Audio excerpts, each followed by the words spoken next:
Advocate Ruhul Kabir Rizvi Ahmed. আমাদের মাঝে জাতীয় সংসদের নেতৃবৃন্দ আছেন, ঢাকা মহানগর দক্ষিণ, ঢাকা মহানগর উত্তরের নেতৃবৃন্দ আছেন। আমাদের প্রধান অতিথির আরেকটি প্রোগ্রাম থাকায় আমি তাকে বক্তব্য দিতে দিব। তার আগে সংক্ষিপ্ত আকারে সবাইকে শুভেচ্ছা জানাবেন জাতীয়তাবাদী স্বেচ্ছাসেবক দলের বিপ্লবী সভাপতি এহসান জিলানী।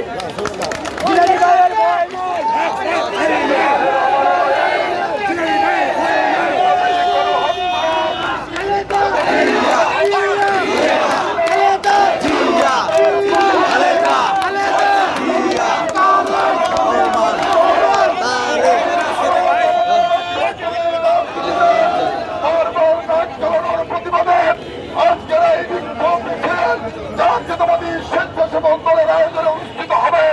প্রিয় সহযোদ্ধা বন্ধুরা, আমরা স্পষ্টভাবে বলে দিতে চাই, জাতীয়তাবাদী স্বেচ্ছাসেবক দল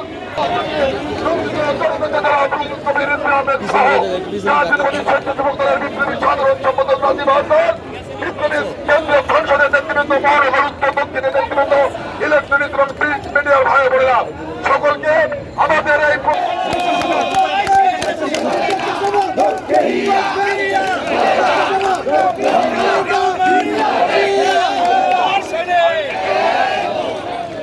মিছিল পূর্ব এই সমাবেশের সংগ্রামী সভাপতি হলুদ প্রতীক জিলানী, সাধারণ সম্পাদক ছাত্রদলের সাবেক সভাপতি রাজীব হাসান এবং জাতীয়তাবাদী স্বেচ্ছাসেবক দলের সকল পর্যায়ের নেতা কর্মীরা আমার অত্যন্ত সাথে চলে এসছে। আপনারা এখানে সমাবেশ করবেন একটি দীর্ঘদিনের অন্যায়ের প্রতিবাদে। আমরা তার পক্ষে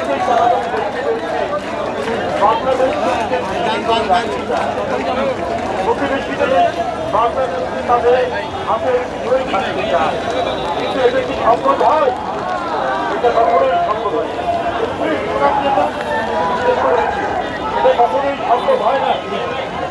ওরা আমাদের উপর এক অন্যায় করবে।